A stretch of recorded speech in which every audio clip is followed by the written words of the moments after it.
Синоќа на летната сцена во Дом на млади во Штип се случи првиот Туторс фестивал на кој учествуваа повеќе значајни музички имиња од Македонија и странство.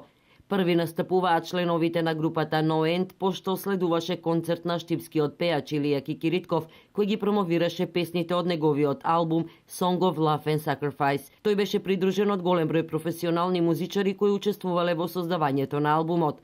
Кратко по неговиот настап на сцената под реконструираниот чадор на летната сцена во Дом на млади се појави познатиот македонски шоумен Игор Џамбазов со Гуру Харе Бенд, кој го следи на сите негови концерти. Веднаш по Џамбазов на сцената се појави Неша од познатата бивша југословенска група Галија. Синоќешниот настан беше во организација на Crossbow Production, откаде истакнаа дека се задоволни од заинтересираноста и посетеноста.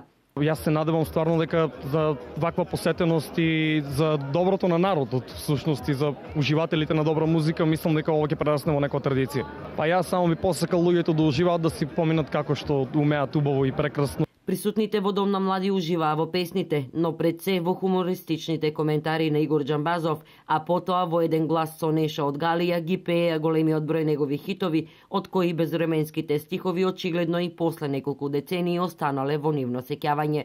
До наредната година во сеќавање ќе им остане овој спектакуларен настан, кој е само почеток на она што ќе се случува на реконструираната летна сцена во Дом на млади, некогаш култната локација за добра забава. А она што ќе следува во блиска иднина се забавите кои ќе се случуваат со учесниците на Макфест 2016, кој ќе се одржи на 2, 3 и 4 јуни.